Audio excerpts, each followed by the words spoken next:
Oliver, thank you for joining with me today, and I'm really thrilled to have this opportunity to learn more about your time as a student over the last year, particularly through the lockdown period.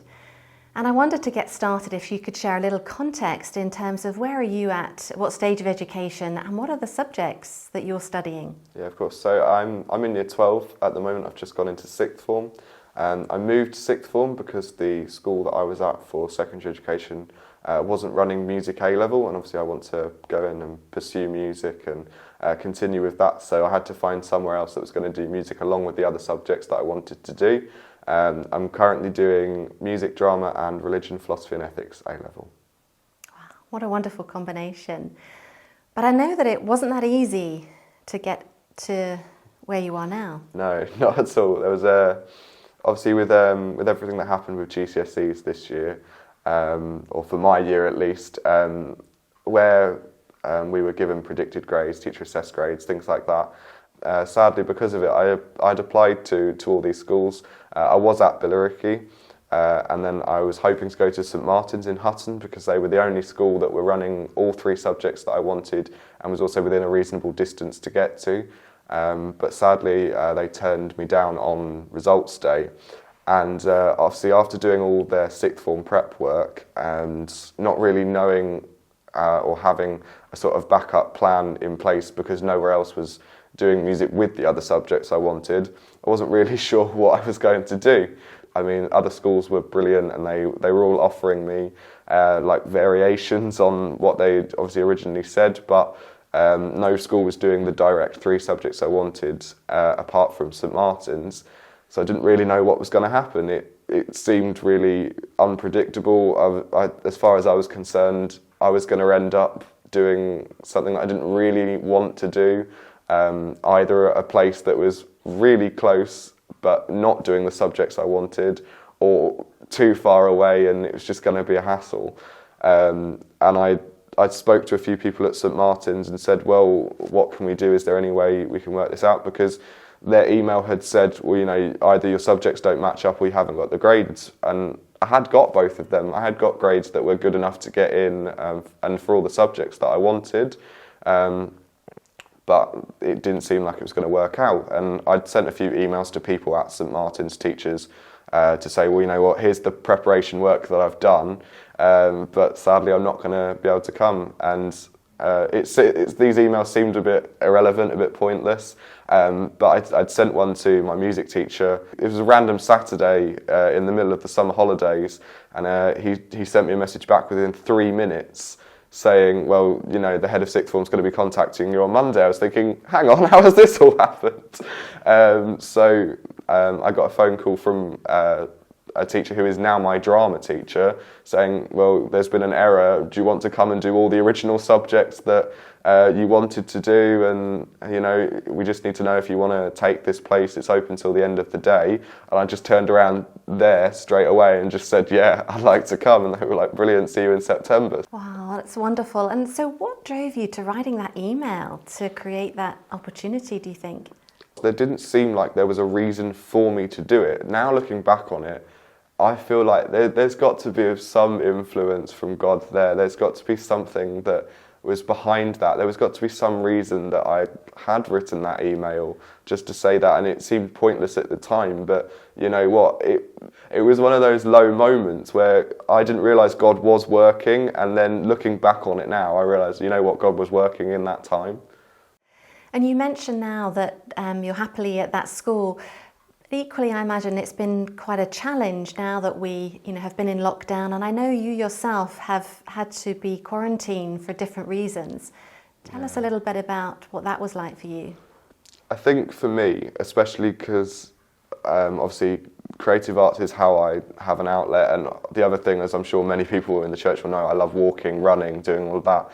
It suddenly is like everything's just gone, and it's a horrible feeling, and it left me at a low place just before Christmas, and I had 2 periods of isolation quite close to each other, one just before the half term of October, and then one just before Christmas because of a positive test in my household. And it left me at a really low point because we haven't got Christmas now, nothing's happening, you know, we're going to be stuck here, and it was one of those massive low moments again. I was thinking, you know, we're not going to do anything till the 27th, 28th, and then we're going to be back at school before we know it. But, you know, I didn't realise that God was working in that moment as well. And, you know, I think there's a sort of theme coming up here where, you know, God does work through the low moments. You just might not realise it yet. It's very much reliant on His timing. And, you know, in that particular situation, needless to say, there were loads of positives that came of it. I mean, the isolation got reduced to 10 days because of the new rules came in, which means we got Christmas, which was nice. And obviously, when I wasn't in isolation, but I was in these sort of lower times, I've been very, very lucky. I'm very grateful for the fact that I've got my best friend who lives just up the road from me, so I can always go for a walk or a run with her most days, which is nice.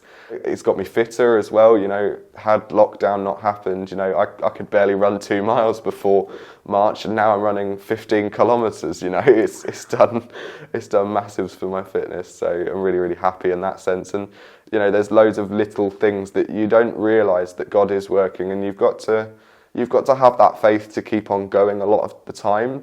And you know what, it is hard, like it's not going to be easy. No one said it was going to be easy, but it is gonna get better, and God is working, even though you might not see it at that time.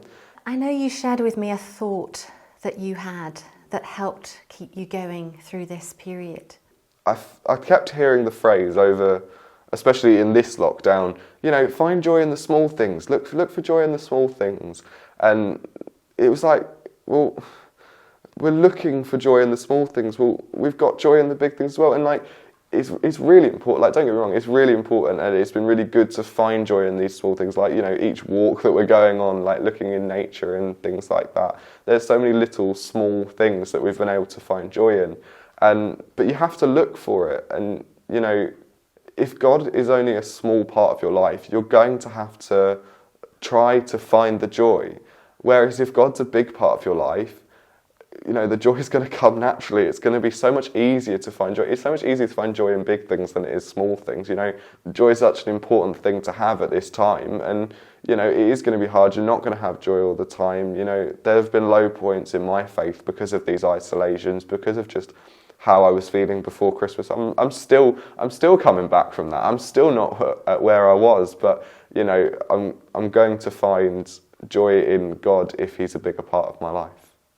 And I wonder, Oliver, what are some of the practices or routines that you embark on to sustain, you know, God being a big part of your life as you we all continue to navigate this time?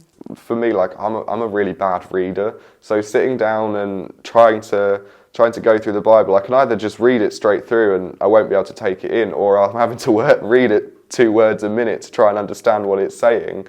But as I said, like, listening to worship music is perfect because it's musical, so I'm enjoying it, and I'm hearing all the key messages of the Bible right in front of me without having to sit down and go through it. And I think another massive thing for me is having such a tight-knit group of close Christian friends that you can pray with, that you can talk to, meet with, you know, keep updating on your life, and you just end up pushing each other forward, and that's been really helpful during this time for all of us, and especially for me. Wonderful.